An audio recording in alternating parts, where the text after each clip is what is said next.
नमस्कार, माय माउली हिंदी समाचार में आपका स्वागत है और मैं हूं शेख इस्माइल। आज बेला शहर में भगवान विश्वकर्मा की जयंती भव्य रूप से और बड़े पैमाने पर मनाई गई है, जिसमें अन्य पार्टी से जनप्रतिनिधि शामिल रहे। सुतार समुदाय के जिंदगी से कुछ समस्याओं के बारे में सुनाया गया। एक एक करके जनप्रतिनिधि उसमें समाधान, विश्वास, भरोसा देते गए। सृष्टि के रचयिता भगवान ब्रह्मा की 7वीं संतान भगवान विश्वकर्मा को माना जाता है। कुछ धर्मों ग्रंथों में भगवान विश्वकर्मा को महादेव का अवतार भी बताया गया है। मान्यता के अनुसार विश्वकर्मा जी ने भगवान श्री कृष्ण के लिए द्वारका नगरी का निर्माण भी किया है, वही सोने की लंका भी बनाई है। और ऐसे भी माना जाता है कि इंद्रपुरी, हस्तिनापुर और स्वर्ग लोक भी इन्होंने ही निर्माण किया था। और हर साल विश्वकर्मा जयंती पर औजारों, मशीनों और औद्योगिक इकाइयों की भी पूजा की जाती है और इन्हें वास्तुशास्त्र का जनक भी कहा जाता है।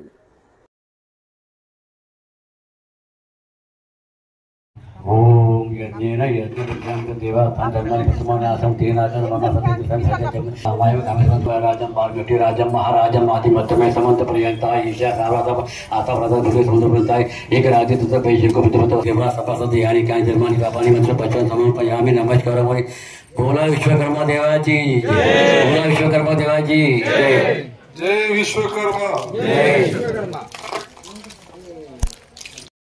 विशेषतः हिंदू कॅलेंडरनुसार माघ महिन्याच्या शुक्ल पक्षाच्या त्रयोदशी म्हणजे 13व्या दिवशी जयंती केली जाते। म्हणजे शुक्ल पक्षाचा 13वा दिवस आहे, म्हणून आज 10 फेब्रुवारीला विश्वकर्मा जयंतीचा दिवस साजरा केला जात आहे। तेच मागच्या वर्षी पहा तुम्ही, मला वाटतं 17 सप्टेंबरला आलाय, बरोबर? सप्टेंबर महिन्यामध्ये सुद्धा साजरा केले जाते। हिंदू कॅलेंडर मध्ये जी काही तिथी राहते ना, म्हणजे माघ महिन्याच्या त्रयोदशी, शुक्ल पक्ष त्रयोदशी 13व्या दिवशी हा दिवस साजरा केला जाते। तर इथे जे सर्व किंवा बहीण म्हणा, बाबाला कसे पैसे विचारते कामासाठी, विचारताना काय लाजायचं आहे? मग आपण त्याला ओढ देतो, त्या भिकारीला विचारा, कोणता भिकार असू द्या, ते सरपंच पासून का मंत्रीपर्यंत राहिले की मुख्यमंत्री, कोणी असेल तरी आपल्या ओठाला झालेलाच आहे, त्याला आपल्याकरिता झालेला आहे। जोपर्यंत आपली गरज असते इलेक्शन पर्यंत सगळे काही आपल्या मागे फिरते, नंतर आपल्याला मागे फिरत राहणार। अशी अवस्था नको येऊ द्या। आपला माणूसला, आपल्या माणसाला निर्माण करा। आपल्या स्वतःला विचार, आमच्या माणसाला कोणी तिकीट दिले का, आमच्या माणसाला कोणी उभारले का? वार्ड मेंबर पासून तर सरपंच म्हणा, एमपीटीसी, झडपीटीसी आणि एमएलए, एमपी या पदावर कोणाला तरी दिले का म्हणून विचारा। का तर आमचा समाज हा एवढा मोठा आहे, ज्या देशामध्ये 40 पासून तर 50% जेव्हा समाज आमचा आहे, त्यावेळी आमचा एक पण माणूस का नाही? कवरपर्यंत आम्ही तुमच्या मागे फिरायचं? आमच्या माणसाला तुम्ही द्या, उभे ठेवा, आमचा माणूस तिथं प्रश्न विचारल्यानं समाधान काढेल। कोणते स्कीम काढल्यानं, कोणते पैसे दिल्यानं कोणी सुधारणार नाही। किती दिवस पैसे राहील आणि पैसे घेऊन काय करता तुम्ही? तुमचं तर कामच नाही, ते पैसे असेच जाणार। म्हणजे परमनंट सोल्युशन झालं तरच। आणि शिक्षण हे महत्वाचं आहे। शिक्षणात पण मुलाला शिक्षणावर पाठवा, कारण तर जाब तर एकच नाही आहे, कधी प्रमाणामध्ये तरी पण शिक्षण गरजेचं आहे। आणि दुसरी गोष्ट, समाज संघटित झाला पाहिजे। संघटित होऊन संघर्ष केले, आपण समाज पुरा एक झाले तर मग राजकारणाचे जो माणसं असू द्या किंवा अधिकारी लोक असू द्या, हे सगळे काही घाबरेल, तेव्हा आपल्या समाजाचं समाधान करण्यासाठी ते ना आपल्याकडे येईल। मग मला 2 वेळ बोलण्याची तुम्ही संधी दिली तरी धन्यवाद। त्या समाजाला प्रगती होण्यासाठी सरकार आल्याच्या नंतर बरेच काही प्रकारचे आम्ही प्रगती केले, असे आपण त्यांच्या तोंडातून ऐकत असतो। का रोड टाकले किंवा नाली टाकले किंवा रस्ता टाकले किंवा काही थोडे बहुत पैसे देऊन लोन दिले, हे प्रगती नसते। प्रगती म्हणजे आपल्या घरामध्ये उद्योग आला पाहिजे, विकास झाला पाहिजे, तेव्हाच प्रगती असते। आणि आजच्या विश्वकर्मा ह्या जन्म सोहळ्यामध्ये खरंच सुतार माणूस जन्मजन्मीपासून, म्हणजे माझ्या पोटातूनच बाहेर आला की तो इंजिनियरच म्हणून बनवतो, आपल्याला कोणी शिक्षण द्यायची गरज नाही, काही नाही। पण तो माणूस सगळ्याबरोबर मिळून असते, गरीबापासून तर करोडपतीपर्यंत राज्याचे राज्य निर्माण करण्यासाठी तो सगळ्याला समान बघतो।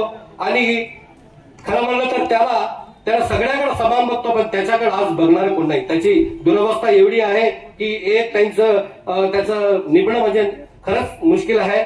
आता सरकार तर झाडं वाचण्याकरता जो आज लकडी कटी हे सगळं काही बंद केलेलं आहे, त्याच्यामुळं आज सगळे सुतार समाजला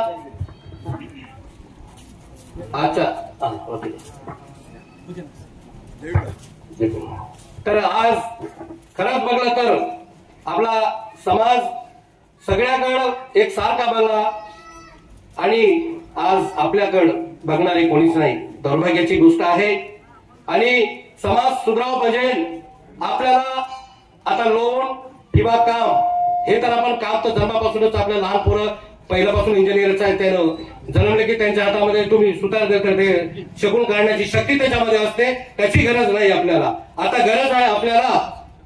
आपण आजपर्यंत आमच्या सारख्याला, माझ्या सारख्याला, मला पण सगळ्यालाच आपण विचारत गेले की आमचा समाज लई मागे, आम्हाला काहीतरी करा असं विचारत गेले. पण हे आता दिवसा बाजूला सोडून द्या.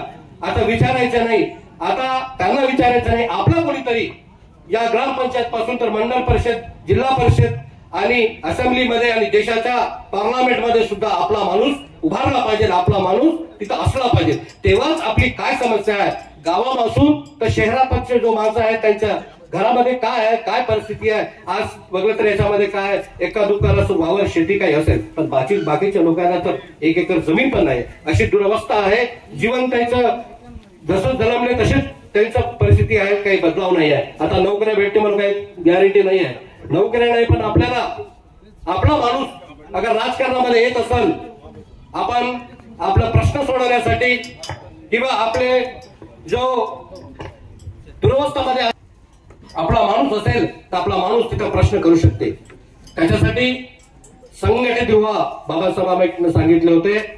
म्हणजे आपण जोपर्यंत संघटित होत नाही तोपर्यंत आपल्या प्रश्नाचा समाधान भेटत नाही. आता इलेक्शन येत आहे, सगळे ठिकाणी आपल्या घरी येतेच. त्याला विचारा, कवपर्यंत तुम्ही चूप राहणार? अशा सभामध्ये तुम्ही प्रश्न करता, नंतर भुलून जाता. त्याला विचारा ठामपणे काय करणार आहे ते विचार. आपल्या घरी విశ్వకర్మ జయంతి పురస్కరించుకొని మేము ఇక్కడ బేలాలో ఆదిలాబాద్ జైనత్ ప్లస్ బేలా అన్ని కలిసి ఇక్కడ మేము సమావేశం జరిగించుకున్నాము. కానీ ఇక్కడ మేము విశ్వకర్మ మందిర్ని నిర్మించుకున్నాము. అది కూడా మేము ఎంతో సాయవంతుగా పని ఉన్నా లేకున్నా 50 100 ఇంత ఎంతో తోచినంత సాయనం చేసి మేము మందిర్ని నిర్మించుకున్నాము. కానీ ఇప్పుడు మేము చేసినంత దానికి సరిపోతుంది. ఇప్పుడు మాకు గవర్నమెంట్ నుంచి చెక్ రావాలి. చెక్ వచ్చింది కానీ రిలీజ్ అవుతలేదు. మినిమం ఒక 6 నెలలు కానీ 7 సంవత్సరం పట్టింది. కాకపోతే పైసలు లేక మా విశ్వకర్మ మందిరం అలాగే ఆగి ఉంది. మా దగ్గర భేదం అనేది ఏమీ లేదు. ఎటు జరిపించుకున్నా మేము ఇక్కడనే జరిపించుకున్నాము. కాబట్టి ఆదిలాబాద్ జైనత్ బేలానే కాకుండా మాకు విభేదాలు లేకుండా మేము అందరూ ఇక్కడనే చేరుకున్నాము. అందరు ఇక్కడ చేరుకుని ఏమంటే ఎక్కడో ఒక చోట మా విశ్వకర్మ భగవంతుణ్ణి మందిరం నిర్మించుకోవాలని మేము కోరుకున్నాము.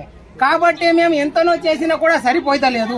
కాబట్టి ఆ 5 లక్షల చెక్ అనేది రిలీజ్ చేసి మాకు సాయం చేయాలని కోరుకుంటున్నాము.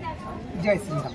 विश्वकर्मा या कार्यक्रमाचं ज्या सुतार समाजाने आयोजन केलं त्या सुतार समाजाचा मी सर्वप्रथम आभार मानतो. कारण अशा प्रकारचे कार्य ग्रामीण भागामध्ये जर होत राहिले तर समाजामध्ये एक एकता, समाजामध्ये युनिटी आणि समाजाचं जे आराध्य दैवत आहे त्या आराध्य दैवताप्रती प्रेम, त्या दैवताप्रती सर्व विचार ग्रामीण भागामध्ये जेव्हा पसरले जाते तेव्हा समाजाचा खरा विकास आणि उद्धार होत असतो.